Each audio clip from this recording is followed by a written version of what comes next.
Hello friends, Shashi Agarwal channel के अंदर मैं doctor Shashi Agarwal welcome you all. आज का जो हमारा सब्जेक्ट है that is the business law 2 जो कि रिलेवेंट है बीकॉम के लिए। और यहाँ पे हम काफी सारे इम्पोर्टेंट टॉपिक जो है प्रीवियस ईयर क्वेश्चन के ऊपर बेस्ड है, जिसके अंदर शॉर्ट क्वेश्चन भी आ जाते हैं, लॉन्ग क्वेश्चन भी आ जाते हैं। उनको हम क्विकली जो है रिवाइज करने जा रहे हैं और यहाँ पे हम लोग यूनिट 1 की जो है रिवीजन करने जा रहे हैं। अगर आपको मेरा ये एफर्ट सही लगता है तो इस वीडियो को लाइक कीजिए, शेयर कीजिए और मेरे चैनल शशि अग्रवाल को सब्सक्राइब कीजिए। तो ये जो क्वेश्चन है that is very important. Negotiable instrument का मतलब क्या है, उसके फीचर्स क्या है, उसकी प्रिजम्पशंस क्या है। What is meant by negotiable instrument? Explain the essential features and along with the presumption. तो सबसे पहले हम देखते हैं कि नेगोशिएबल इंस्ट्रूमेंट का मतलब क्या होता है। देखो, ये दो शब्दों से बना हुआ है, नेगोशिएबल प्लस इंस्ट्रूमेंट। नेगोशिएबल का मतलब होता है कि जिसको हम सिंपली ट्रांसफर करें by handing over, transfer by delivery.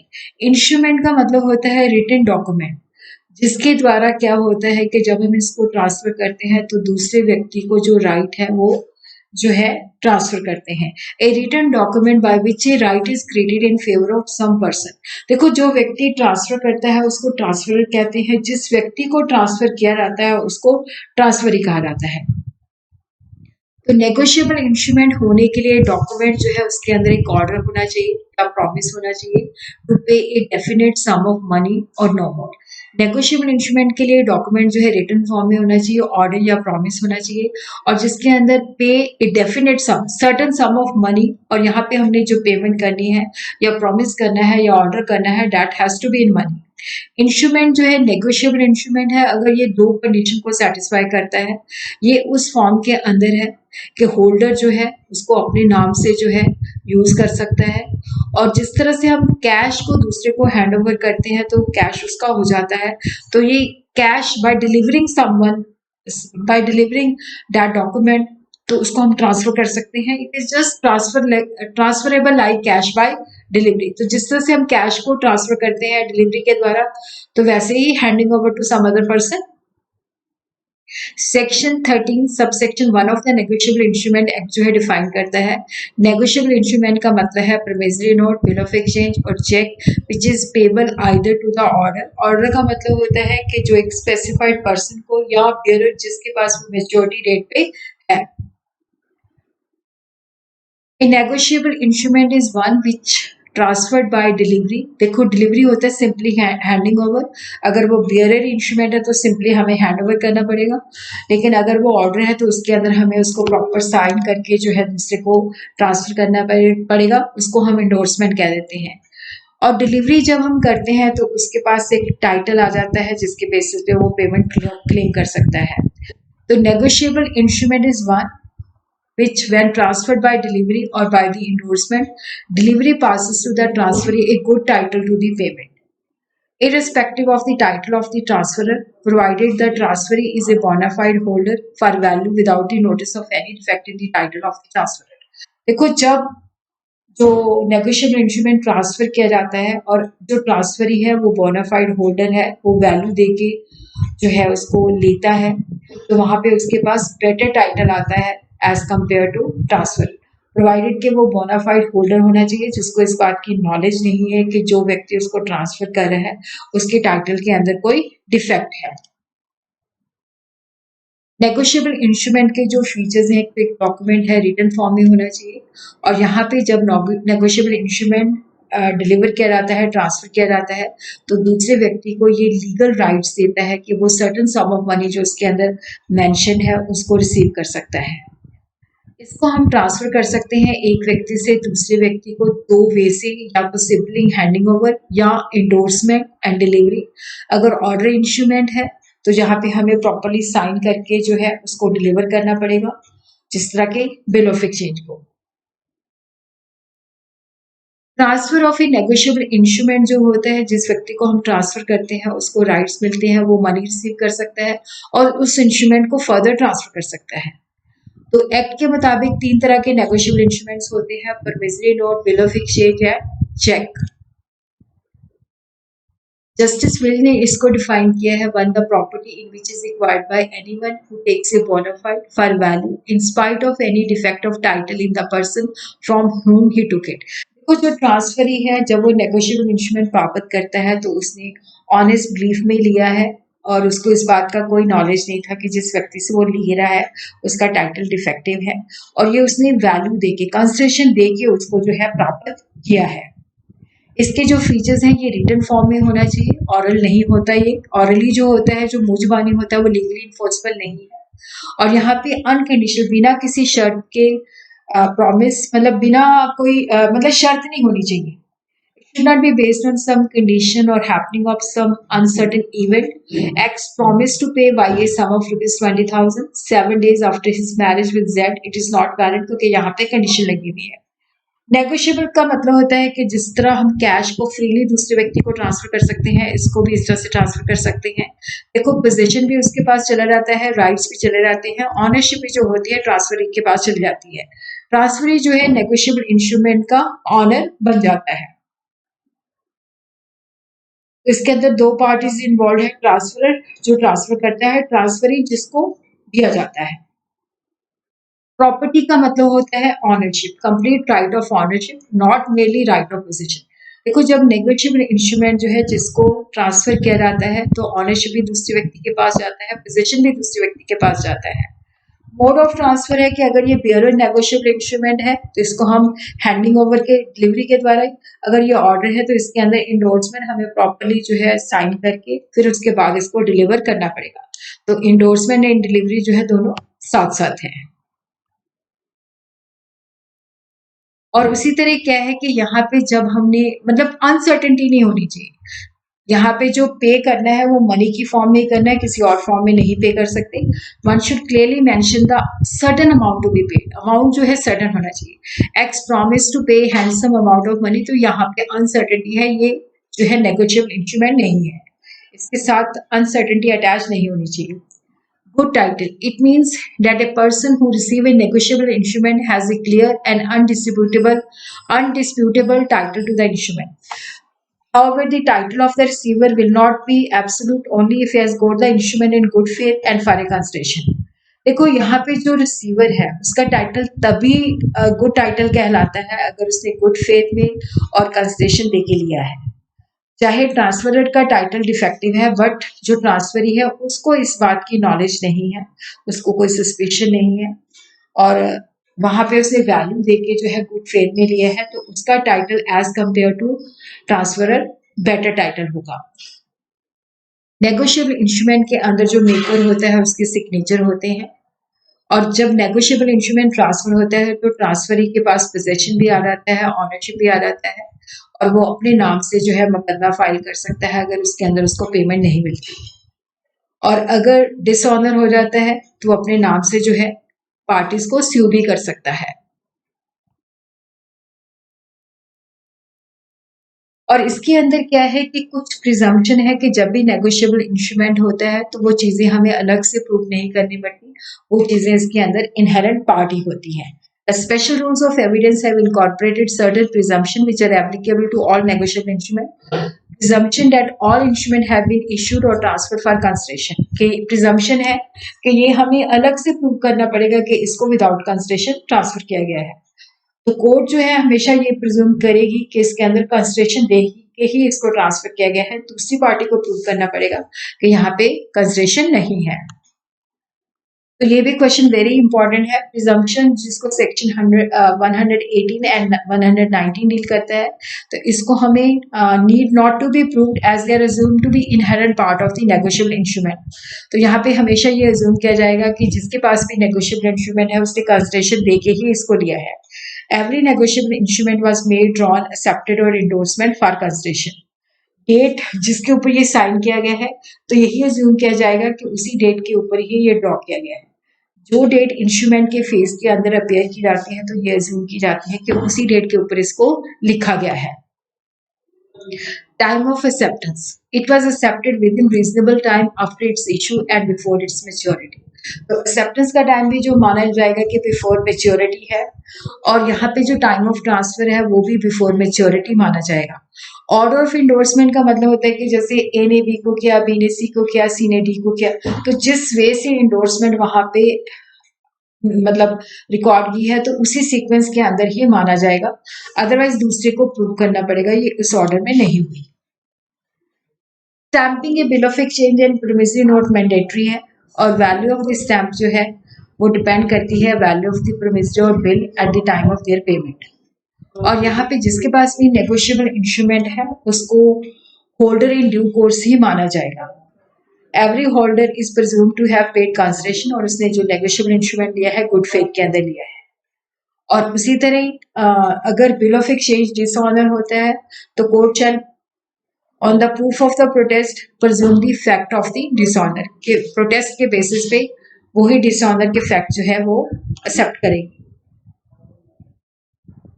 तो सेकेंड क्वेश्चन जो कि डेट इज वेरी इंपॉर्टेंट, इसको किसी फॉर्म के अंदर पूछा जा सकता है। What is meant by holder in due course, explain the two main condition which a holder must satisfy, why it is beneficial to be holder in due course, holder in due course get a title free from equity, या holder in due की privileges क्या है।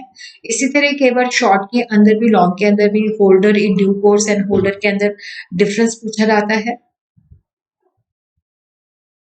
तो यहाँ पे holder जिसको section 8 of negotiable instrument जो है डिफाइन करता है, होल्डर मीन्स एनी पर्सन जो अपने नाम से नेगोशिएबल इंस्ट्रूमेंट को अपने पास रख सकता है और उसके पास ये राइट होते हैं कि वो पैसे रिकवर कर सकता है। अगर परमिसरी नोट है, पे जिसको पेमेंट होनी है वो जो है होल्डर है। बिल ऑफ एक्सचेंज के अंदर जो है अगर कोई इंडोर्समेंट नहीं होती तो ड्रॉयर जो है होल्डर है। चेक है तो ड्रॉयर जो है होल्डर है अगर उसने खुद को पेमेंट करनी है। तो कंडीशंस देखो, होल्डर बनने के लिए दो कंडीशन है।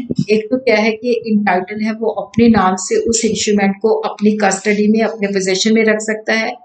दूसरी कंडीशन है कि उसके पास राइट है कि जो भी उसके अंदर अमाउंट मेंशन किया हुआ है वो पार्टी से रिसीव कर सकता है, रिकवर कर सकता है। अगर ऑपोजिट प्रूव नहीं होता तो जो होल्डर होता है उसी को होल्डर इन ड्यू कोर्स माना जाता है सेक्शन 118 के अंदर। होल्डर जो है जिसको सेक्शन 8 डिफाइन करता है, तो देखो पोजीशन जो है not necessary to constitute a person a holder. कि कई बार क्या होता है कि हमें किसी का जैसे finder of the lost instrument है, अगर उसके पास कोई इंस्ट्रूमेंट उसको प्राप्त होता है तो वो होल्डर नहीं है क्योंकि वो इंस्ट्रूमेंट जो है उसको लीगली इंटाइटल नहीं कहता। In order to be entitled to the instrument is who named, the person must be named therein as the payee or the endorsee. He must be the bearer. He must be entitled to recover the amount. देखो, जिस व्यक्ति ने theft से या उसको खोया हुआ मिला है तो वो होल्डर नहीं कहलाता, क्योंकि होल्डर के अंदर दो कंडीशन है कि वो लीगली इंटाइटल्ड होना चाहिए, अपने नाम से वो उसको पोजीशन में रख सकता है, अमाउंट रिकवर कर सकता है। तो वो व्यक्ति जो है या तो पे होना चाहिए या इंडोर्सी होना चाहिए या बियरर है जिसके पास राइट है टू रिकवर दी मनी।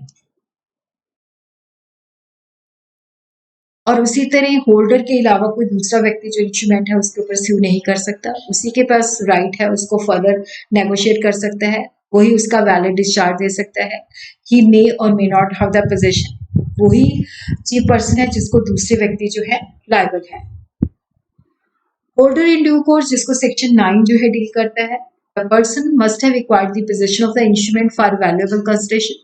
देखो, वो व्यक्ति जिसने इंस्ट्रूमेंट को प्राप्त किया है वैल्यूएबल कंसिडरेशन देके, और ये जो कंसिडरेशन उसने पे की है बिफोर मैच्योरिटी की है, he must have obtained the possession before the amount mentioned in becomes payable। इसका मतलब मैच्योरिटी से पहले उसने नेगोशिएबल इंस्ट्रूमेंट प्राप्त किया है और ये गुड फेथ में लिया है। गुड फेथ का मतलब है कि उसको बिल्कुल भी डाउट नहीं है कि जिस व्यक्ति से वो ले रहा है उसका टाइटल डिफेक्टिव है, और इंस्ट्रूमेंट है वो टोटली कंप्लीट होना चाहिए, खाली नहीं, ब्लैंक में नहीं होना चाहिए, तो टोटली कंप्लीट होना चाहिए। Essential of a person claiming to be holder in due course, the person must have acquired the possession of the instrument for valuable consideration और before maturity लिया है। अगर वो bearer इंस्ट्रूमेंट है तो इसका मतलब है कि उसके पास जो पोजेशन आया है उसने कंसिडरेशन लेके लिया है और बिफोर मेच्योरिटी लिया है। अगर ये ऑर्डर इंस्ट्रूमेंट है तो उसने इसकी जो डिलीवरी है गुड फेथ में ली है without the knowledge of the effect, और इंस्ट्रूमेंट जो है कंप्लीट है और पर्सन पे या इंडोर्सी है if the payable to the order है। क्वालिफिकेशन के ऊपर भी क्वेश्चन आ जाता है कि what are the qualification for the becoming a holder in due course.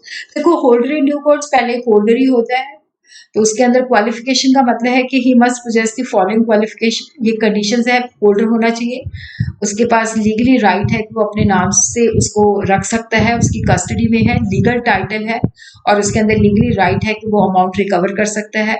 और यहाँ पे उसने जो नेगोशिएबल इंस्ट्रूमेंट प्राप्त किया है वो वैल्यूएबल कंसिडरेशन दे के लिया है, सम कंसिडरेशन होनी चाहिए जिसको लॉ जो है वैल्यू अटैच करता है, और यहाँ पे जो कंसिडरेशन है वो लॉफुल होनी चाहिए। He must have a holder of a negotiable instrument before its maturity। देखो जो अकोमोडेशन बिल्स होते हैं वो मेच्योरिटी के बाद भी जो है नेगोशिएट हो सकते हैं, can be negotiated after maturity with all the benefits of a holder in due course to the transferring. In case of a instrument payable on demand, for example cheque must have taken the instrument within the reasonable time of the issue, क्योंकि cheque की जो validity होती है वो 3 months की होती है, तो डेफिनेटली उसकी वैलिडिटी से पहले जो है वो प्राप्त होना चाहिए। He must take the negotiable instrument complete and regular, complete और रेगुलर होना चाहिए, और यहाँ पे वो गुड फेथ के अंदर उसका होल्डर इन ड्यू कोर्स बना है और उसको बिल्कुल भी इस बात की नॉलेज नहीं है, सस्पिक्शन भी नहीं है कि जिस व्यक्ति से वो ले रहा है उसके अंदर डिफेक्ट है। तो प्रिविलेजेस जो होल्डर इन ड्यू कोर्स जो है, देखो प्रिजम्पशन है कि एवरी होल्डर जो है उसको होल्डर इन ड्यू कोर्स ही माना जाएगा अनटिल के कॉन्ट्रेरी प्रूव होता है। इनकोहेट स्टैम्प्ड इंस्ट्रूमेंट का मतलब है कि जो इनकम्प्लीट इंस्ट्रूमेंट है अगर वो प्रॉपर्ली स्टैम्प्ड है और वो होल्डर इन ड्यू कोर्स के पास आ जाता है, जितनी स्टैम्प वहां पे लगी हुई है उसके अकॉर्डिंगली वो वैल्यू उसके अंदर बढ़ सकता है। A holder in due course can feel incoherent stamped instrument for any amounted provided the stamp is sufficient to cover the amount. देखो जैसे एक नेगोशिएबल इंस्ट्रूमेंट है उसके ऊपर 1000 रुपए प्राप्त करने की रिसीट लगी हुई है, तो वो 1000 रुपया भर सकता है क्योंकि स्टैम्प जो है वो 1000 रुपए के ऊपर जितनी होनी चाहिए उतनी लगी हुई है। और देखो यहाँ पे व्यक्ति जिसने उसको साइन किया है, डिलीवर किया है इनकोहेरेंट इंस्ट्रूमेंट, वो ये प्लीड नहीं कर सकता कि मैंने इतना अमाउंट तो नहीं देना था। जैसे मान लो कोई इंस्ट्रूमेंट है वहां पे 500 देना था, पर स्टैम्प जो है वो 1000 अमाउंट रिकवर करने के लिए लगी हुई है, वहां पे वो 1000 भर देता है तो वो 1000 ही रिसीव करेगा। Liability of the prior party under section 36, every prior party होती है कि होल्डर इन ड्यू कोर्स से पहले जो प्रायर पार्टी है वो लाइबल है जब तक कि इंस्ट्रूमेंट की पूरी पेमेंट नहीं हो जाती। उसी तरह फिक्टिशियस ड्रॉर और पे, एक्सेप्टर जो है बिल का ये अपनी लॉजिक नहीं दे सकता कि होल्डर इन ड्यू कोर्स को ये लॉजिक नहीं दे सकता कि बिल जो है फिक्टिशियस नाम से जो है ड्रॉ किया गया है। No effect of conditional delivery, जब देखो अगर कोई बिल ऑफ एक्सचेंज जो है या कोई भी नेगोशिएबल इंस्ट्रूमेंट है जिसका कंडीशनल डिलीवरी के ऊपर जो है मतलब वहां पे है, और जब वो होल्डर इन ड्यू कोर्स के पास चला जाता है तो वहां पे जो कोई भी कंडीशन लगी हुई है उसकी कोई वैलिडिटी नहीं है। अदर पार्टी ये नहीं कह सकती कि इसके ऊपर तो ये कंडीशन थी तो ये कंडीशन पूरी होगी तभी मैं पेमेंट करूंगा, तो वहां पे कोई कंडीशन एप्लीकेबल नहीं है। इंस्ट्रूमेंट देखो जैसे हम कहते हैं ना कि हिंदू लोग हिंदू मिथोलॉजी के अंदर कि हमने गंगा में नहा ली तो सारे पापों से मुक्त हो गए, तो नेगोशिएबल इंस्ट्रूमेंट भी जब होल्डर इन ड्यू कोर्स के हैंड्स में आ जाता है तो ये भी सारे डिफेक्ट से मुक्त हो जाता है। Instrument obtained by unlawful means और फॉर अनलॉफुल कंसिडरेशन, तो ड्रॉ ये भी प्लीड नहीं ले सकता कि यह अनलॉफुल है या अनलॉफुल कंसिडरेशन लेके लिया गया है, और ना ही उसकी ओरिजिनल वैलिडिटी जो है उसको डिनाई कर सकता है, उसकी ओरिजिनल वैलिडिटी के ऊपर भी कोई क्वेश्चन मार्क नहीं लगा सकता। और उसी तरह पे की कैपेसिटी के ऊपर भी क्या है कि कोई एस्टॉपल नहीं लगा सकता कि ये जो व्यक्ति है जिसको पे करना है is not competent to enter into contract. उसी तरह जिस व्यक्ति ने मतलब जब ये होल्डर इन ड्यू कोर्स के पास है तो कोई भी बंदा जो है सिग्नेचर या कैपेसिटी जो है उसको डिनाई नहीं कर सकता, कोई भी सिग्नेचर की जेन्युइननेस या कैपेसिटी ऑफ द ड्रॉयर के ऊपर जो है क्वेश्चन मार्क नहीं लगा सकता। तो ये डिफरेंस भी बहुत इंपॉर्टेंट है क्योंकि यहाँ पे हम लोग रिवाइज कर रहे हैं short as well as the long question. तो holder means any person entitled his own name to the possession of the negotiable instrument to recover or receive the amount due from the parties due to। यहाँ पे मैं explain नहीं करी क्योंकि ये मैं explain कर ही चुकी हूँ। होल्डर इन ड्यू कोर्स का मतलब है कि जिसने इंस्ट्रूमेंट गुड फेथ में लिया है, कंसिडरेशन लेके लिया है, बिफोर मैच्योरिटी लिया है। देखो यहाँ पे जो होल्डर है विद और विदाउट कंसिडरेशन हो सकता है, लेकिन जो होल्डर इन ड्यू कोर्स है वो कंसिडरेशन लेके ही इसको प्राप्त करता है। और यहाँ पे होल्डर जो है बिफोर और आफ्टर मैच्योरिटी भी हो सकता है, लेकिन होल्डर इन ड्यू कोर्स बनने के लिए बिफोर मैच्योरिटी ही हो सकता है। होल्डर अगर है तो वो बेटर टाइटल नहीं एक्वायर करता, अगर वो ट्रांसफरर का टाइटल डिफेक्टिव है तो उसका टाइटल भी डिफेक्टिव है। लेकिन होल्डर इन ड्यू कोर्स के पास जब आ जाता है, अगर उसको ऑनेस्ट बिलीफ के अंदर लिया है तो उसके पास बेटर टाइटल रहता है as compare to the transferor. और उसी तरह देखो जो होल्डर है, अगर मतलब डिसऑनर हो जाता है तो जिस व्यक्ति ने साइन किया है और जिससे उसने प्राप्त किया है वो उनके खिलाफ ही मुकदमा जो है इन्फोर्स कर सकता है। लेकिन होल्डर इन ड्यू कोर्स जो है वो सारी प्राइवेट पार्टीज को स्यू कर सकता है जब तक कि उसको पूरी पेमेंट नहीं मिल जाती। होल्डर जो है मैच्योरिटी के बाद भी ले सकता है, लेकिन होल्डर इन ड्यू कोर्स बनने के लिए बिफोर दी मैच्योरिटी। होल्डर जो है वो सारी पार्टीज को स्यू नहीं कर सकता, वो सिर्फ जिसने साइन किया है और जिससे उसने इमीडिएटली प्राप्त किया है उसको ही स्यू कर सकता है, but he can sue all the prior parties.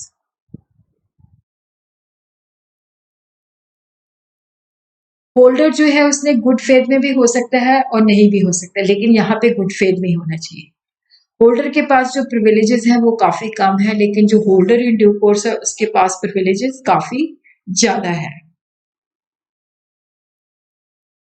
तो नेगोशिएशन जो है that is also very important question for long question as well as for the short question. तो नेगोशिएबल इंस्ट्रूमेंट जो है उसके अंदर जो सबसे एसेंशियल फीचर है कि जिसको हम ट्रांसफर कर सकते हैं, और नेगोशिएबल इंस्ट्रूमेंट को हम ट्रांसफर कर सकते हैं बाय नेगोशिएशन और बाय असाइनमेंट। नेगोशिएशन का मतलब होता है कि वो प्रक्रिया, वो प्रोसेस जिसके द्वारा हम थर्ड पार्टी को जो है इंस्ट्रूमेंट का होल्डर बनाते हैं ताकि इंस्ट्रूमेंट को वो अपने पोजीशन में रख सके और जो अमाउंट उसके अंदर मेंशन है उसको रिसीव कर सके, जिसको सेक्शन 14 डिफाइन करता है। Promissory note, bill of exchange, cheque जो है जब एक व्यक्ति दूसरे व्यक्ति को ट्रांसफर करता है कि जो व्यक्ति जिसको ट्रांसफर किया जाता है वो होल्डर बन जाए, तो हम कहते हैं कि इंस्ट्रूमेंट जो है उसको हमने नेगोशिएट किया है। तो जो मोड ऑफ नेगोशिएशन है बाय डिलीवरी है और बाय इंडोर्समेंट एंड डिलीवरी है। इसको नेगोशिएट मेकर, ड्रॉयर, पे और एनी इंडोर्सी कर सकता है। नेगोशिएशन का मतलब जो इफेक्ट होता है कि यहाँ पे कई बार ये भी क्वेश्चन आ जाता है what is the effect of negotiation. जब हम नेगोशिएबल इंस्ट्रूमेंट को नेगोशिएट करते हैं तो ऑनरशिप को हम ट्रांसफर करते हैं और उसको लीगल राइट जो है ट्रांसफर हो जाते हैं, क्योंकि होल्डर जो है जो इसको वैल्यू दे के लेता है उसके पास वो टाइटल आ जाता है।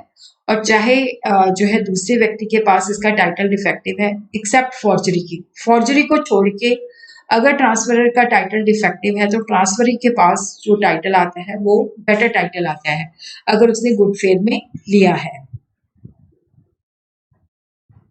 तो ये भी एक इम्पॉर्टेंट क्वेश्चन है, what is the difference between negotiation and assignment.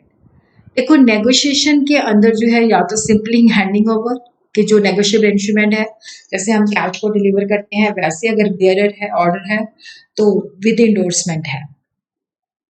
लेकिन असाइनमेंट जो होती है यहाँ पे जो क्लेम्स होते हैं उनके केस में हम राइट जो होते हैं दूसरे व्यक्ति को असाइन करते हैं। तो यहाँ पे एक सेपरेट रिटन डॉक्यूमेंट होता है, ट्रांसफर डीड जो होती है ट्रांसफर साइन करता है जिसके तहत वो जो राइट है दूसरे व्यक्ति को असाइन करता है। तो यहाँ पे no need to give any notice of the transfer to the debtor by the transfer to the complete title. तो यहाँ पे जो डेटर होता है, notice to be given by the debtor by the assignee in order to complete the title. Assignee जो है debtor को notice देता है कि राइट जो है मेरे को असाइन किए गए हैं। यहाँ पे कंसिडरेशन नेगोशिएशन के अंदर इज ऑलवेज प्रिज्यूम्ड और यहाँ पे असाइनी को प्रूव करना पड़ता है। नेगोशिएशन के अंदर जो है जब नेगोशिएबल इंस्ट्रूमेंट नेगोशिएट किया जाता है तो होल्डर इन ड्यू कोर्स आ जाता है और उसके पास ट्रांसफर से बेटर टाइटल आता है अगर उसने वैल्यू और गुड फेथ में लिया है। लेकिन असाइनमेंट के केस के अंदर अगर ट्रांसफर का टाइटल डिफेक्टिव है तो असाइनी का टाइटल भी डिफेक्टिव है, चाहे उसने वैल्यू और गुड फेथ में लिया है। नेगोशिएशन के अंदर होल्डर इन ड्यू कोर्स जो है थर्ड पार्टी को अपने नाम से स्यू कर सकता है, लेकिन असाइनमेंट के केस में जो है वो उसको स्यू नहीं कर सकता।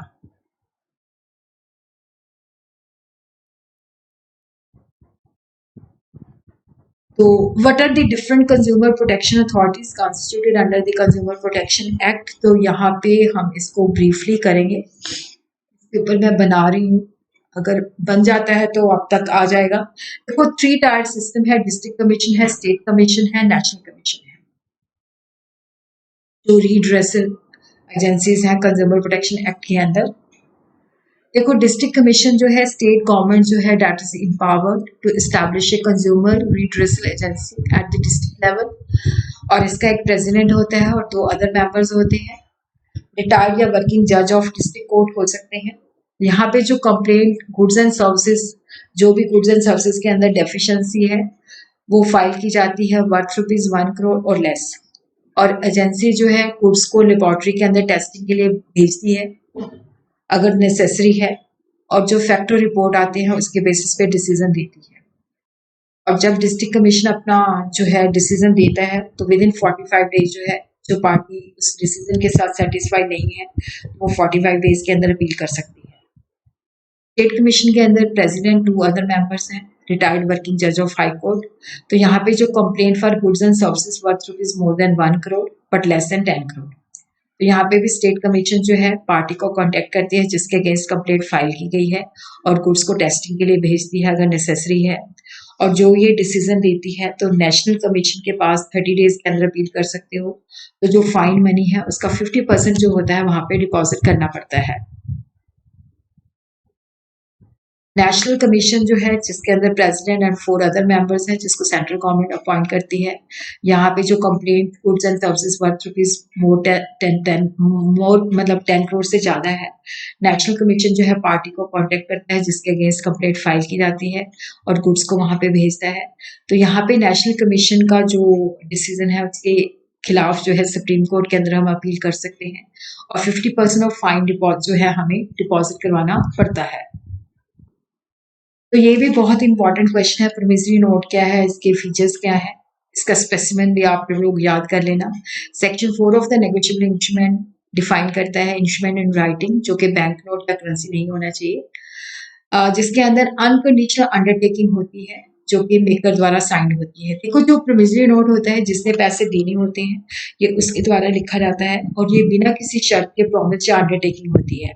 और यहाँ पे जो प्रॉमिस होता है या अंडरटेकिंग होती है to pay a certain sum of money, यहाँ पे जो पेमेंट करनी है certain sum of money, money के अलावा किसी और चीज में नहीं, to the order of a certain person या to the bearer of the instrument. Feature जो है राइटिंग में होना चाहिए, promise to pay must be express, बिना किसी शर्त के होना चाहिए, मेकर के द्वारा साइन होना चाहिए, मेकर सर्टन होना चाहिए, प्रॉमिस जो है सिर्फ सर्टन सम ऑफ मनी, और प्रॉमिस जो है मनी और मनी की फॉर्म में ही करना है, जिसको पेमेंट करनी है वो सर्टन होना चाहिए। 2 पार्टीज होती है, मेकर जो प्रॉमिस करता है, पे जिसको भुगतान करना है। उसी तरह स्टैम्प ड्यूटी प्रॉपरली सिग्नेचर होना चाहिए। उसी तरह ये भी बहुत इंपॉर्टेंट है, what is the difference between bill of exchange and provisionary note. तो यहाँ पे सेक्शन 5 जो है बिल ऑफ एक्सचेंज को डिफाइन करता है। देखो, प्रोविजनरी नोट जो है प्रॉमिस होता है, अंडरटेकिंग होती है। बिल ऑफ एक्सचेंज जो होता है ये भी रिटन फॉर्म में होता है लेकिन ये ऑर्डर होता है, अनकंडीशनल ऑर्डर होता है, जिसने पैसे लेने होते हैं ये उसके द्वारा साइन होता है, सर्टन पर्सन को डायरेक्शन देता है कि certain sum of money only to the order, कि जिस व्यक्ति के ऑर्डर के मुताबिक या बेयरर ऑफ द इंस्ट्रूमेंट को पे करना है। लेकिन जो प्रोमिसरी नोट होता है इसके अंदर प्रॉमिस होता है पे करने का। की पार्टीज होती हैं, ड्रॉयर जो लिखता है, ड्रॉय जो एक्सेप्ट करता है, पे जिसको पेमेंट करनी है। तो प्रोमिसरी नोट के अंदर 2 पार्टीज होती हैं, मेकर एंड पे। अनकंडीशनल ऑर्डर होता है बिल ऑफ एक्सचेंज के अंदर, प्रोमिसरी नोट के अंदर अनकंडीशनल प्रॉमिस होता है। और यहाँ पे क्या होता है कि बिल ऑफ एक्सचेंज जो है ड्रॉयर के द्वारा लिखा जाता है, ड्रॉय जो है उसको एक्सेप्ट करता है, लेकिन प्रोमिसरी नोट के अंदर कोई एक्सेप्टेंस नहीं रिक्वायर्ड होती। अगर ड्रॉयर पे नहीं करता तो उस सिचुएशन के अंदर ड्रॉयर को पकड़ा जाता है। तो ड्रॉयर की जो लाइबिलिटी होती है सेकेंडरी होती है, कंडीशनल होती है, लेकिन जो मेकर होता है उसकी प्राइमरी लाइबिलिटी होती है प्रोविजनरी नोट के अंदर। अगर बिल ऑफ एक्सचेंज डिसऑनर हो जाता है तो उसका नोटिस देना आवश्यक होता है, लेकिन प्रोमिसरी नोट के अंदर देना जरूरी नहीं होता। बिल ऑफ एक्सचेंज के अंदर जो ड्रॉयर होता है उसका एक्सेप्टर के साथ ड्रॉयर के साथ रिलेशन होता है, पे के साथ नहीं। लेकिन प्रॉमिसरी नोट का मेकर का पे के साथ होता है। बिल ऑफ एक्सचेंज को कंडीशनली एक्सेप्ट किया जाता है लेकिन प्रॉमिसरी नोट को नहीं। बिल ऑफ एक्सचेंज सेट के अंदर ड्रॉ होता है, प्रॉमिसरी नोट नहीं। ड्रॉर और पे सेम पर्सन भी हो सकते हैं बिल ऑफ एक्सचेंज के अंदर, लेकिन प्रॉमिसरी नोट के अंदर मेकर और पे सेम पर्सन नहीं हो सकते। अगर फॉरेन बिल है, डिसऑनर है, तो उसका हमें प्रोटेस्ट करवाना पड़ता है, बट प्रोविजन नोट की प्रोटेस्टिंग जरूरी नहीं है। प्रेजेंटमेंट एक्सेप्टेंस जो होते हैं बिल ऑफ एक्सचेंज के ऊपर एप्लीकेबल होते हैं, लेकिन प्रोविजन नोट के ऊपर एप्लीकेबल नहीं होते। Sir what is the difference between bill of exchange and cheque? तो सेक्शन 6 जो है नेगोशिएबल इंस्ट्रूमेंट एक्ट जो है चेक को डिफाइन करता है। ये भी एक special part of bill of exchange होता है जो कि स्पेसिफाइड बैंकर के ऊपर ड्रॉ होता है। ये हमेशा डिमांड के ऊपर ही पेबल होता है और इसके अंदर इवन जो ट्रंकेटेड चेक, जो फिजिकल चेक क्लियरेंस पे जाता है, तो उसके अंदर जो इलेक्ट्रॉनिक इमेज होती है वो भी इंक्लूडेड होती है और चेक इन इलेक्ट्रॉनिक फॉर्म भी होता है। तो सेक्शन 5 जो है बिल ऑफ एक्सचेंज को डिफाइन करता है, जो इंस्ट्रूमेंट रिटन फॉर्म में होता है जिसके अंदर अनकंडीशनल ऑर्डर होता है, जिसके अंदर सर्टेन पर्सन को ऑर्डर दिया जाता है to pay a certain sum of money to the order of a certain person और to the bearer of the instrument. Cheque जो होता है बैंक या बैंकर के ऊपर ड्रॉ किया जाता है, जिस बैंक के अंदर हमारा खाता है वहां से हमें चेक मिलती है। तो बिल ऑफ एक्सचेंज जो है एनी पर्सन इवन बैंकर भी हो सकता है, चेक के अंदर एक्सेप्टेंस की आवश्यकता नहीं होती। बिल ऑफ एक्सचेंज के अंदर जो होती है ड्रॉयर लिखता है और ड्रॉयर उसको एक्सेप्ट करता है, चेक इमीडिएटली पेबल होता है। बिल ऑफ एक्सचेंज जो होता है डिमांड पे भी पेबल हो सकता है और यूसेज कुछ देर के बाद भी हो सकता है। चेक की सेफ्टी के लिए क्रॉस किया जा सकता है, बिल ऑफ एक्सचेंज को क्रॉसिंग की आवश्यकता नहीं होती। चेक अगर डिसऑनर हो जाता है तो नोटिस देना आवश्यक नहीं होता, लेकिन बिल ऑफ एक्सचेंज के अंदर जरूरी होता है। बिल ऑफ एक्सचेंज के अंदर इवन ये यूसेंस और डिमांड और 3 डेज के ग्रेस के भी होते हैं। चेक जो है bearer on demand, bill of exchange जो होता है उसको हम क्रॉस नहीं कर सकते। चेक को स्टैंपिंग की आवश्यकता नहीं होती, बिल ऑफ एक्सचेंज को स्टैंपिंग की आवश्यकता होती है। चेक के अंदर हम पेमेंट को रुकवा सकते हैं बट बिल ऑफ एक्सचेंज के अंदर नहीं। चेक डिसऑनर होता है तो नोटिंग और प्रोटेस्टिंग की जरूरत नहीं होती, बिल ऑफ एक्सचेंज के अंदर नोटिंग एंड प्रोटेस्टिंग की जरूरत होती है। और उसी तरह क्या होता है कि यहाँ पे जो है बिल ऑफ एक्सचेंज जो है ड्यूली प्रेजेंट होना चाहिए पेमेंट के लिए। Drawer of a cheque is not discharge by failure of the holder to present it in due time unless the drawer has sustain damage by the delay. Banker जो होते हैं उनको कुछ statutory protection है, bill of exchange के अंदर statutory protection नहीं है। तो क्रॉसिंग ऑफ चेक जो है दैट इज ऑल्सो एक वेरी इंपॉर्टेंट टॉपिक, तो यहाँ पे वेरी ब्रीफली जो है मैंने कवर किया है। देखो जो चेक जो होते हैं बेसिकली क्या होता है कि जैसे हमने चेक की क्रॉसिंग इसलिए नेसेसरी हो जाती है ताकि वो गलत हैंड्स पे ना जाए। Crossing is a direction to the banker not to pay the cheque across the counter, कि काउंटर पे पेमेंट नहीं करनी, pay to the bank only या पर्टिकुलर बैंक को जिसके अंदर उसका पे का खाता है। ओपन चेक और बेयरर चेक जो होते हैं वो काउंटर पे पेमेंट हो जाती है। अगर उसको जैसे हमने बेयरर चेक है अगर साइन करके रखा हुआ किसी को मिल जाएगा तो वो काउंटर से पेमेंट ले जाएगी और बाद में हम उससे रिकवर नहीं कर सकते। तो if it goes to wrong hand from him it is transferred to the holder in due course, he will get a good title and the right of the original holder will be effected. तो इसीलिए crossing जरूरी हो जाता है कि जो भी check है कि गलत हाथों में ना पड़ जाए तो इसको क्रॉस कर दो। मतलब मैंडेटरी नहीं है, आपकी मर्जी है कि इसको क्रॉस सेफ्टी के लिए करना है। तो सेक्शन 123 जो है cheque is set to be cross generally when it bear across the on the face. देखो यहाँ पे क्या है कि देखो जैसे चेक के ऊपर हम इस तरह से दो पैरेलल लाइन जो है ड्रॉ कर देते हैं, सिंपली पैरेलल लाइन या इनके बीच में कुछ लिख भी देते हैं एंड कंपनी या एनी एब्रीविएशन लिख देते हैं। तो जो इस तरह से दो पैरेलल लाइन जो हम चेक के फेस के ऊपर बनाते हैं, तो यहाँ पे हम विद और without the word not negotiable भी लिख सकते हैं। तो सबसे पहले हम देखते हैं कि जो क्रॉसिंग होती है वो जनरल क्रॉसिंग हो सकती है, स्पेशल क्रॉसिंग हो सकती है, रिस्ट्रिक्टिव क्रॉसिंग होती है। तो जनरल क्रॉसिंग जिसको सेक्शन 123 डिफाइन करता है, तो यहाँ पे क्या होता है कि चेक के ऊपर इस तरह से दो पैरेलल लाइंस ड्रॉ करनी जरूरी है। तो पैरेलल लाइन के अंदर कुछ भी नहीं लिखा या इनके अंदर हमने लिख दिया एंड कंपनी लिख दिया या एनी एब्रीविएशन लिख दिया, और यहाँ पे हमने मतलब जैसे दो पैरेलल लाइंस लिखी सिंपली विद और विदाउट दी वर्ड्स, हम नॉट नेगोशिएबल भी लिख सकते हैं और नहीं भी लिख सकते। तो ये जनरल क्रॉसिंग है। इसके बाद है स्पेशल क्रॉसिंग, इसको सेक्शन 124 डील करता है। यहाँ पे जैसे हमने यहाँ पे पैरेलल लाइंस ड्रॉ की और इसके अंदर जैसे मैंने लिख दिया स्टेट बैंक ऑफ अकाउंट, यहाँ पे बैंक का नाम लिख दिया। अगर हमने बैंक का नाम लिखा है उसके साथ हमने नॉट नेगोशिएबल लिख दिया, या बैंक का नाम ही अकेला लिखा है, तो ये एक स्पेशल जो है क्रॉसिंग है। कुछ स्पेशल क्रॉसिंग के अंदर जो है, स्पेशल क्रॉसिंग के अंदर जिस बैंक का नाम मेंशन है उसी बैंक के अंदर ही चेक की पेमेंट रूट हो सकती है, अदरवाइज नहीं है। रिस्ट्रिक्टिव का होता है कि जब हम चाहते हैं कि पेमेंट जो है गलत बंदे के खाते में ना जाए, तो यहाँ पे हम अकाउंट पे या पे अकाउंट लिख देते हैं। तो यहाँ पे डायरेक्शन होती है कि जो कलेक्टिंग बैंक है कि जो अकाउंट पे, जिसका अकाउंट पे के खाते में ही वो चेक क्रेडिट किया जाएगा। इसी तरह ये भी कई बार बहुत शॉर्ट क्वेश्चन आ जाता है, what is the meaning of not negotiable, जिसको सेक्शन 130 डिफाइन करता है। तो यहाँ पे होता है कि देखो, जब ट्रांसफर ट्रांसफर करता है, अगर ट्रांसफर का टाइटल डिफेक्टिव है तो ट्रांसफरी का टाइटल भी डिफेक्टिव होगा, उसको बेटर टाइटल नहीं मिलेगा। नॉट नेगोशिएबल का मतलब यही नहीं है कि इंस्ट्रूमेंट को हम ट्रांसफर नहीं कर सकते। जब इंस्ट्रूमेंट के अंदर जब क्रॉसिंग होती है, नॉट नेगोशिएबल लिखा होता है, तो इसका यही मतलब होता है कि अगर ट्रांसफरर का टाइटल डिफेक्टिव है तो ट्रांसफरी को भी टाइटल डिफेक्टिव होगा, उससे बेटर नहीं मिलेगा। But the instrument loses the main characteristic of the negotiability. Person holding a cross check with the word not negotiable cannot transfer a better title than himself. Endorsement. Endorsement का मतलब होता है कि जो भी डीड है उसकी बैक पे या उसके फेस पे हम कुछ चीज लिखते हैं या प्रिंट करते हैं। बट नेगोशिएबल इंस्ट्रूमेंट का मतलब होता है कि जब इंस्ट्रूमेंट की बैक के ऊपर हम वंस नेम जो है लिखते हैं या कोई पेपर इसके साथ अटैच है, तो यहाँ पे इंडोर्समेंट का मतलब होता है कि हम अपने राइट जो है दूसरे व्यक्ति को ट्रांसफर कर रहे हैं। जैसे सेक्शन 15 जो है bill of exchange promissory note cheque जो है that can be transferred by making an endorsement either on the instrument, या तो इंस्ट्रूमेंट के ऊपर या सेपरेट पेपर के अंदर। यहाँ पे कोई स्पेसिफिक शब्द लिखने की जरूरत नहीं होती। जो व्यक्ति ट्रांसफर करता है उसको इंडोर्सर कहते हैं, जिस व्यक्ति को ट्रांसफर किया जाता है उसको इंडोर्सी कहते हैं। जितनी बार मर्जी चाहो आप इंडोर्समेंट कर सकते हो, कोई ऐसी लीगल लिमिट नहीं है।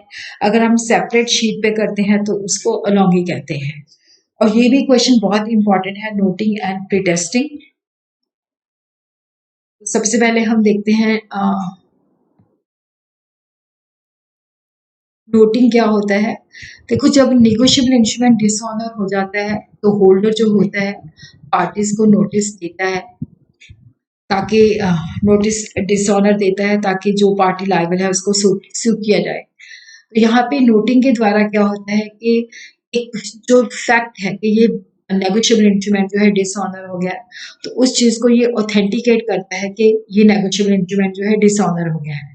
तो यहाँ पे नोटिंग का मतलब होता है कि जो नोटरी पब्लिक है वो डिसऑनर्ड इंस्ट्रूमेंट के ऊपर जो है मिनट जो है रिकॉर्ड करता है, या इंस्ट्रूमेंट के साथ पेपर अटैच होता है उसके ऊपर ये चीजें रिकॉर्ड करता है। Fact of the dishonour, reason क्या है, नोटरी अपने चार्जेस लेता है, रेफरेंस टू नोटरी से रजिस्टर्ड, नोटरी के वहां पे सिग्नेचर होते हैं।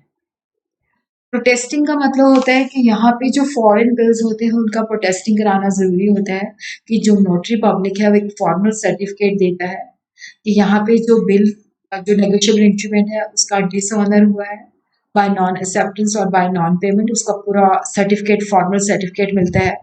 तो नोटरी पब्लिक जो है एक फॉर्मल सर्टिफिकेट ऑफ प्रोटेस्ट जो है बना के देता है, जो कि फॉर्मल डिक्लेरेशन होती है या उसकी कॉपी होती है। तो इसका मेन बेनिफिट होता है कि कोर्ट के अंदर हम इसको प्रूफ ऑफ प्रोटेस्ट जो है, जिसके बेसिस पे कोर्ट अज्यूम करेगी कि ये फैक्ट थे डिसऑनर के, वो जो है मतलब जो सर्टिफिकेट के अंदर मेंशन है उसको वो एविडेंस मानती है। और उसी तरह क्या है कि जो प्रोटेस्टिंग है नॉन एक्सेप्टेंस और नॉन पेमेंट के लिए तो होती है, साथ में वो बिल की सिक्योरिटी के लिए भी करवा लेता है। Bill of exchange or promissory note are required to be protested. Notice of protest must be given instead of notice of dishonor. Inland bill जो है वो प्रोटेस्ट मतलब जरूरी नहीं होता, बट फॉरेन बिल की जो है प्रोटेस्टिंग करानी जरूरी हो जाती है। और उसी तरह हम देखते हैं कि चेक के कैरेक्टरिस्टिक्स क्या हैं। तो सेक्शन 6 जो है नेगोशिएबल इंस्ट्रूमेंट एक्ट जो है चेक को डिफाइन करता है। चेक या बिल ऑफ एक्सचेंज जो है स्पेसिफाइड बैंक है जिसके अंदर हमारा खाता है, और ये हमेशा डिमांड के ऊपर पेबल होता है। इसके अंदर electronic image of truncated check भी आ जाती है और चेक जो है इलेक्ट्रॉनिक इमेज में भी हो सकता है। देखो, cheque in the electronic form means a cheque which contains the exact mirror copy of a paper cheque. तो ये इलेक्ट्रॉनिक चेक है जो बिल्कुल जैसा फिजिकली होता है वैसे बिल्कुल उसकी एग्जैक्ट इलेक्ट्रॉनिक कॉपी होती है और यहाँ पे इसको जनरेट किया जाता है, रिटन किया जाता है और सिक्योर सिस्टम के अंदर इसको साइन किया जाता है। ट्रंकेटेड चेक होता है कि जो क्लियरिंग साइकिल के अंदर जो है उसकी इलेक्ट्रॉनिक इमेज जो होती है एक ब्रांच से दूसरी ब्रांच को भेजी जाती है। तो ये may be done by clearing house और by the bank which is either paying और रिसीविंग द पेमेंट। और यहाँ पे क्या होता है कि यहाँ पे जब क्लियरिंग के लिए क्या होता है कि इलेक्ट्रॉनिक इमेज जो होती है भेजी जाती है। यहाँ पे physically movement of the cheque जो होता है नहीं भेजा जाता, इलेक्ट्रॉनिकली भेजा जाता है। तो इसकी जो एडिशनल क्वालिफिकेशन है, क्योंकि देखो जो चेक होता है एक स्पेशल बिल ऑफ एक्सचेंज की फॉर्म होता है, इसको हमेशा स्पेसिफाइड बैंकर के ऊपर ड्रॉ किया जाता है और it is always payable on demand. All cheques they are bill of exchange but all bill of exchange they are not checks.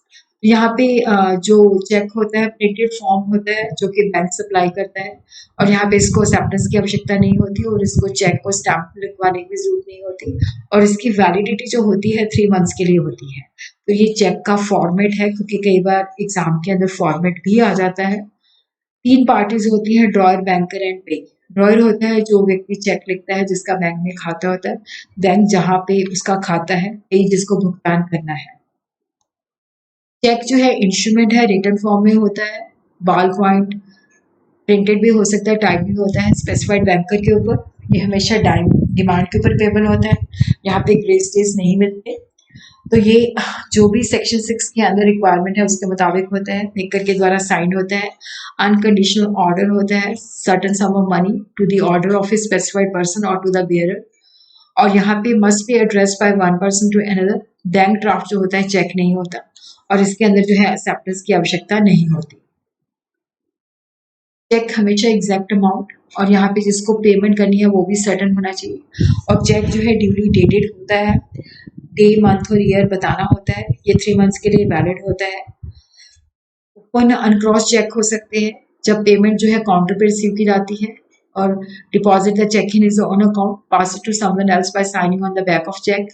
Open cheque 2 तरह का होता है, bearer and order. Bearer cheque होता है जिसका काउंटर के अंदर पेमेंट करनी होती है, ज्यादा रिस्की होता है अगर गलत हाथ में चला जाता है। यहाँ पे बेयरर को कैंसिल करके ऑर्डर पे ऊपर टिक किया जाता है।